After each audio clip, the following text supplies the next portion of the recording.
Hello hello बच्चों, आज हम लोग देखेंगे क्लास 10वीं का फिजिक्स। टॉपिक है प्रकाश।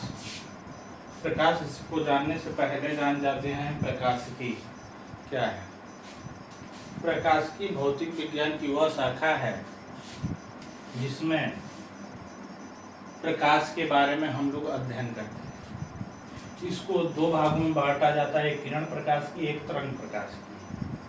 किरण प्रकाश की क्या है, जिसमें परावर्तन, अपवर्तन, वर्ण विक्षेपण, पूर्ण आंतरिक बारे में हम लोग अध्ययन करते हैं।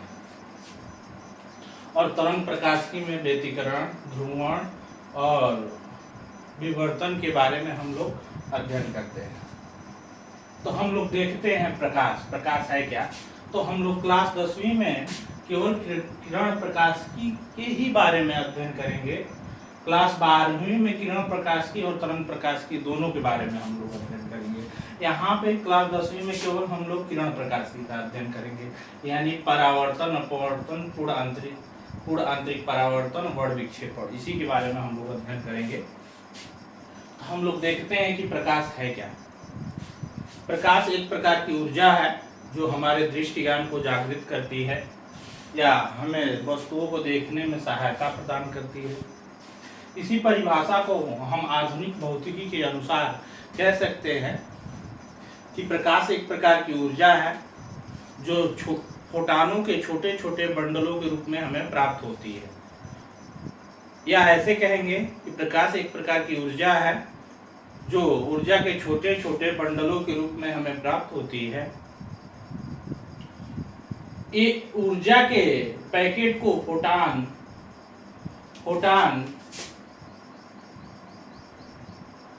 या क्वांटा कहते हैं।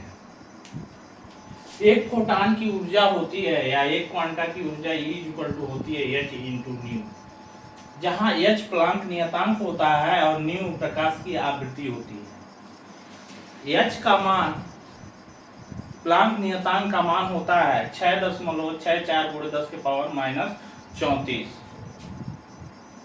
अब इसमें फोटान है क्या, तो फोटान एक प्रकार की ऊर्जा का बंडल है जो प्लांक ने अपना क्वांटम सिद्धांत दिया था। तो उसने बताया था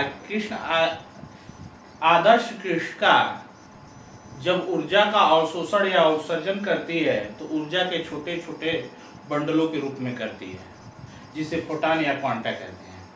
तो इसी प्रकार प्रकाश को भी कहा जाता है कि प्रकाश एक प्रकार की ऊर्जा है जो ऊर्जा के छोटे छोटे बंडलों के रूप में ही प्राप्त होता है, जिसे फोटान या क्वांटा कहते हैं। अब फोटान की जो विराम द्रव्यमान होता है वो शून्य होता है।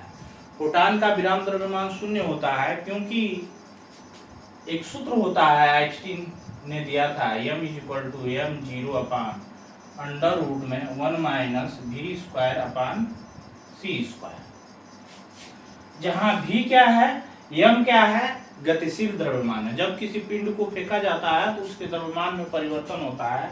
तो जिसमें m गतिशील द्रव्यमान है, m0 वस्तु का विराम द्रव्यमान है और v वस्तु का वेग है और c प्रकाश की चाल है।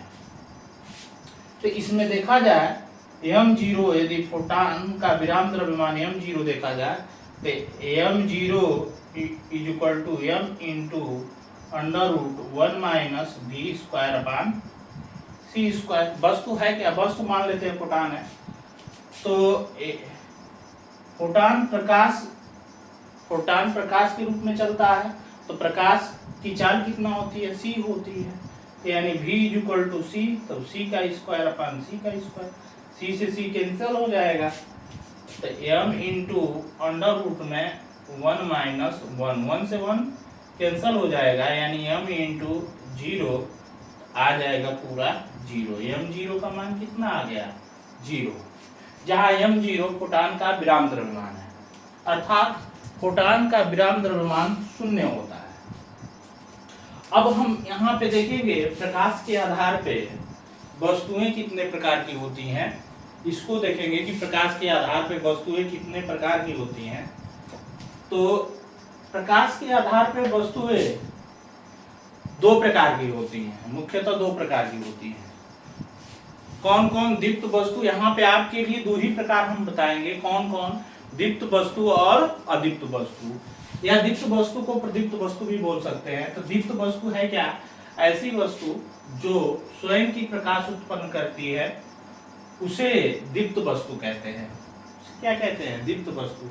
जैसे में सूर्य, तारे, विद्युत बल्ब, जो आदि वस्तुएं हैं वो दीप्त वस्तुएं हैं। प्रदीप्त वस्तु, अदीप्त वस्तुएं क्या होती हैं, ऐसी वस्तुएं जो प्रकाश उत्पन्न नहीं करती हैं, उन्हें ही अदीप्त वस्तुएं कहते हैं। जैसे में कुर्सी में ईटा पत्थर आदि ये सब वस्तुएं जो होती हैं वो अदीप्त वस्तुएं होती हैं। अब एक तीसरी वस्तु होती है स्फुरदीप्त। स्फुरदीप्त यानी स्फुरदीप्त वस्तुएं क्या होती है, ऐसी वस्तुएं जो प्रकाश को अवशोषित, दूसरे से प्रकाश का अवशोषण करके पुनः अपने से प्रकाश का उत्सर्जन करती है, उसे ही स्फुरदीप्त वस्तु है। जिसमें एक चंद्रमा भी कह सकते हैं कि चंद्रमा भी स्फुरदीप्त वस्तु है। अब अगला टॉपिक हम लोग देखेंगे, प्रकाश के आधार पर माध्यम के प्रकार।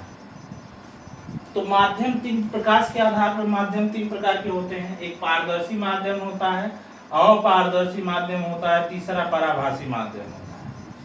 तो पारदर्शी माध्यम किसे कहते हैं, ऐसा माध्यम जिसमें प्रकाश का संपूर्ण भाग आर पार हो जाए, उसे ही पारदर्शी माध्यम कहते हैं। जैसे कांच, जल आदि इस प्रकार की जो माध्यम होते हैं वो पारदर्शी माध्यम होते हैं।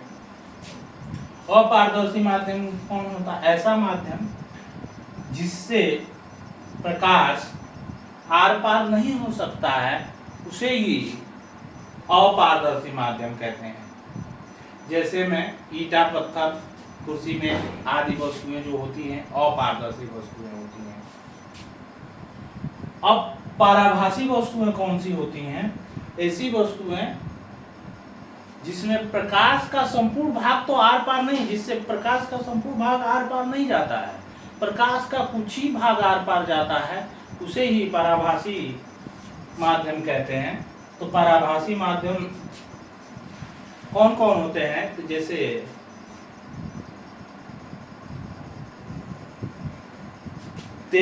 तेल पर लगा पेपर जो है वो भी पराभासी माध्यम है।